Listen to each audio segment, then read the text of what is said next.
Alright, magandang araw po sa inyong lahat mga kababayan. Batang Maynila to, it's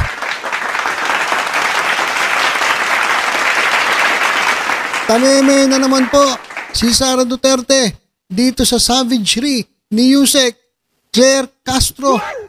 At hindi lang si Sara Duterte mga kababayan na nasupalpal din. Etong si dating Presidente Rodrigo Roa Duterte. Grabe mga kababayan. Dito po sa Presidential Communications Office PCO press briefing. Kasama po itong Malacanang press corps. Meron pong mga sinabi si Claire Castro na patama dito sa mag-ama. Talaga naman po kung kayo po ay naglalaro ng Mobile Legends, hindi lang po double kill, hindi lang po triple kill, hindi lang po maniac, kundi savage mga kababayan. Ang mga nakakaalam lang nun yung nanonood ng Mobile Legends So hindi lang po double kill, triple kill, hindi lang po maniac, kundi savage ang inabot ni Sara Duterte at ni dating Pangulong Rodrigo Duterte dito po kay Yusek Castro. Pakinggan natin yung kanyang banat dito kay dating Pangulong Rodrigo Duterte. Point lang. May I have your reaction on the statement of former President Duterte? Sabi niya kasi, what was my sin? I did everything in my time so Filipinos can have a little peace and tranquility. And, well, probably he was joking. He also asked OFWs from Hong Kong na mag-contribute daw ng something para itayo na lang siya ng monumento. Kung napanood nyo yung yung speech ni Digong Duterte dun po sa Hong Kong, yun nga, ito ay nanghihingi ng pera mga kababayan. Sabi, baka pwede naman pong mag-contribute kayo. Ganyan po, hindi ba lagi nakaganyan si former president Baka pwede naman mag-contribute kayo at tayuan nyo ako ng monumento. Dahil marami akong pinagurgur.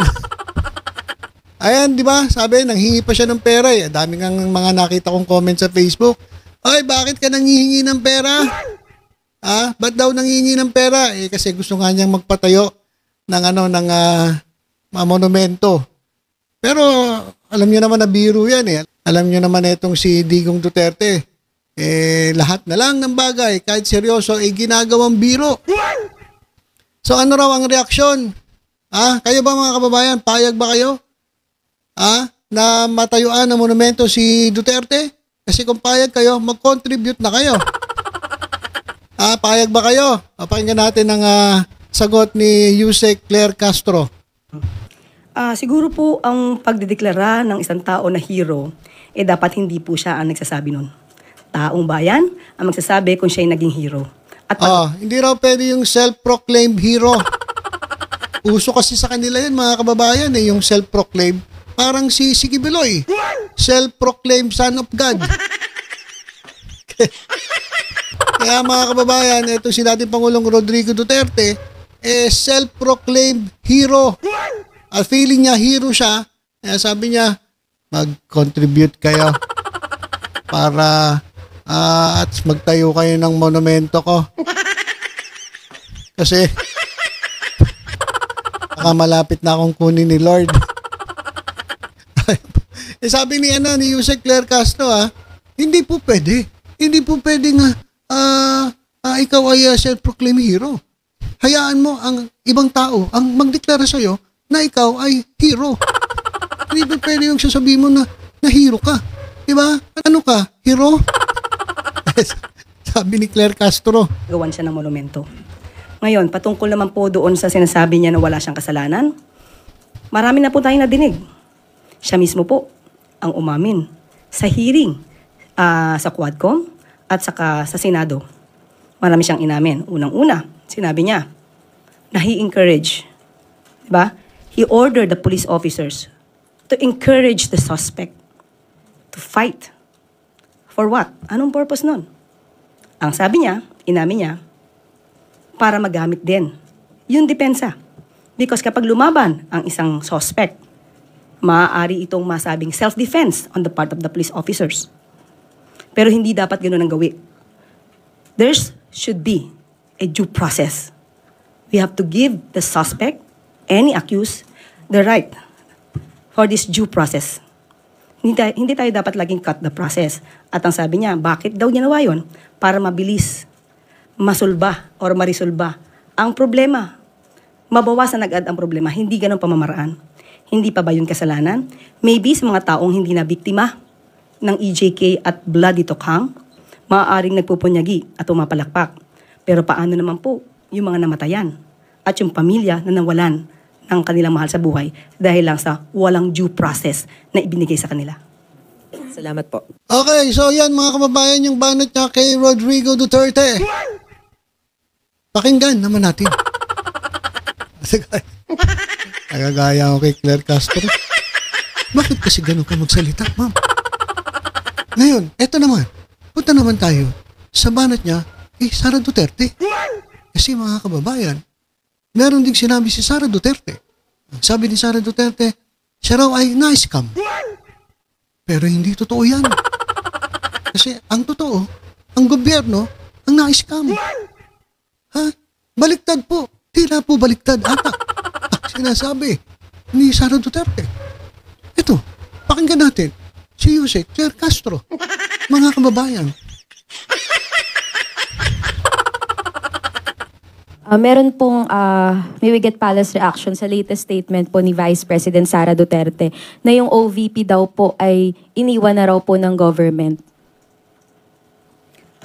Napaka-general po naman yata nung pagkakabanggit niya. Wala po ba siyang nabanggit kung paano siya iniwan? Wait lang, ma'am. Salamat sa ano po to, event sa Hong Kong. She said, salamat sa suporta niyo sa akin, sa aking mga kasamahan, sa aming trabaho, sa programa at proyekto ng Office of the Vice President. Maraming salamat po sa inyong lahat dahil kayo lang ang sumusuporta sa OVP. Ang buong gobyerno ay iniwanan na po ang OVP. Yan na naman po ang nais naman nilang iparating. Maging kaawa-awa ang OVP, maging kaawa-awa ang Vice President. Kung tutuusin po natin, siya po naman ay binigyan ng pagkakataon para ipagtanggol, idepensa ang kanyang proposed budget. Hindi naman po hinahadlangan na magbigay ng tamang budget sa OVP kung ito naman ay maipapaliwanag niya. Kung baga sa thesis, kung ikaw yung nag-submit ng thesis, kailangan mong idepensa. Hindi pwedeng sabihin mo sa iyong panel of judges, kayo na pong bahala magbigay sa akin ng grade, basta yan na po ang thesis ko. So wala pong nang iwan sa kanya, baka po siya po ang nang iwan sa gobyerno. Thank you, ma'am. Ivan Mayrina, GMA Integrated News. Team gathering, Vice President Duterte said that she is not endorsing any candidates for senator. Dahil na-scam na daw po kasi siya. Nabudol na daw siya, apparently referring to the 2022 elections, kung saan tumakbo sila ni Pangulong then candidate Ferdinand Marcos Jr. under the platform of unity and transparency. Kaya ayaw na daw po niya kasi nabudol daw po siya. Baka sabihin ng mga tao'y mabubudol na naman sila pag nag-endorse siya. Kung hindi po siya nag-endorso, bakit meron po tayo napapanood na campaign ads na kasama po niya at pinagmamalaki niya ang naging trabaho o performance, kung mayroon man, ni Senator Bato? Tama. Ano po ba ang maitatawag doon? Siya po ba nagsasabi ng katotohanan dahil meron po siya in-endorse na kandidato? Pangalawa po, kung na-scam po siya ng Uniteam, is it not the other way around? Hindi naman po siguro inakala din ng miyembro o ng mga miyembro ng Uniteam na mabilis magagastos ni VP Sara yung 125 million pesos na confidential funds in just 11 days. Hindi naman po siguro inisip nila yon at nagbigay ng tiwala sa kanya. Hindi rin po din siguro inisip ng Uniteam noon na siya may mga kakilalang assassin.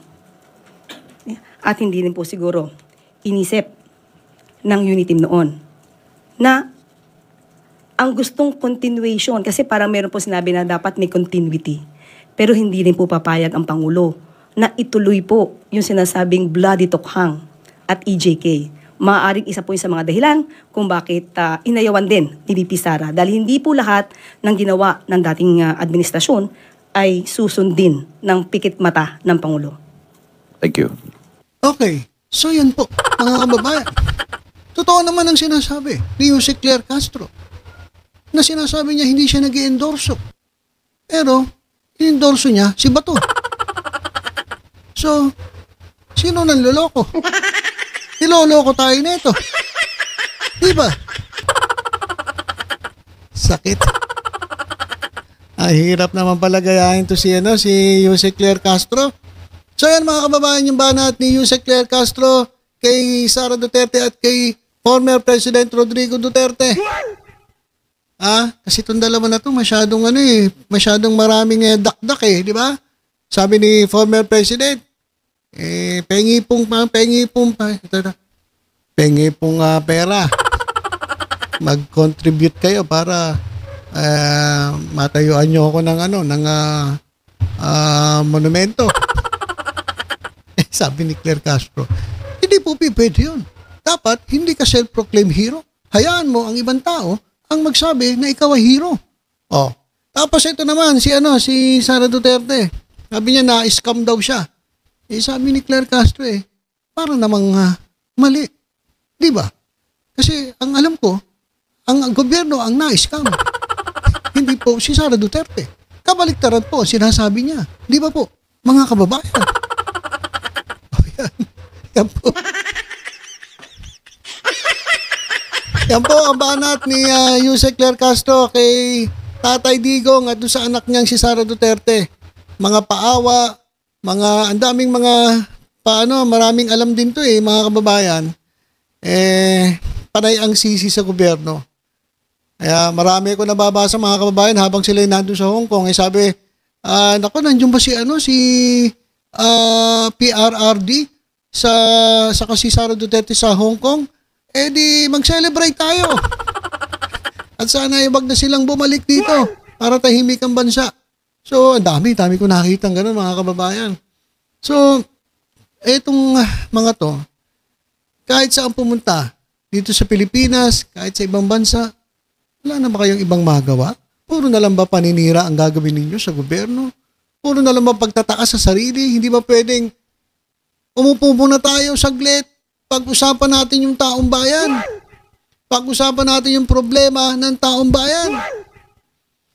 Paano ba natin aayusin ang problema ng taong bayan? Paano natin sila bibigyan ng trabaho? Pwede ba mag-usap tayo, umupo tayo, magharap-harap tayo? Pag-usapan natin paano natin mapapababa ang presyo ng mga bilihin. Hindi ba pwedeng ganon? Hindi, banat ka lang ng banat sa gobyerno. Nagagalit si Claire Castro Baliktad Baliktad po ang sinasabi ni Sara Duterte. Akala niya siya na-scam? Hindi. Siya ang nang-scam. Hindi po ang gobyerno. At hindi po ang gobyerno ang nang-iwan sa kanya. Siya po ang nang-iwan sa gobyerno. Ayan. Yung sabi ni Claire Castro. Kaya mga DD-shit, iyakan na naman mga kababayan Dahil sa banat ni Jose Claire Castro dito sa Mag-ama. Nababalita dun sa sa warrant of arrest. Alam niyo mga kababayan, sinasabi nila fake news. Hindi po fake news. Abang-abang lang po kayo, wag po kayo masyadong excited. Yan pong warrant of arrest na yan, confidential. Kung kumakalat man na nandyan at dinidinay ng iba, yaan nyo lang sila. Kasi po, ang totoo niyan, nan po ay confidential. Hindi nga po dapat nilalabas yan kaso may naglabas Kaya nga po sila sumibat sa Hong Kong dahil meron pong leak, meron pong nagtimbi sa kanila na hulihin na sila kayo talaga. So, ilan po muna mga kababayan. Basta tutok-tutok lang po dito sa Batang Maynila. Ito ay sa iba pang updates. Ingat po tayong lahat. God bless po.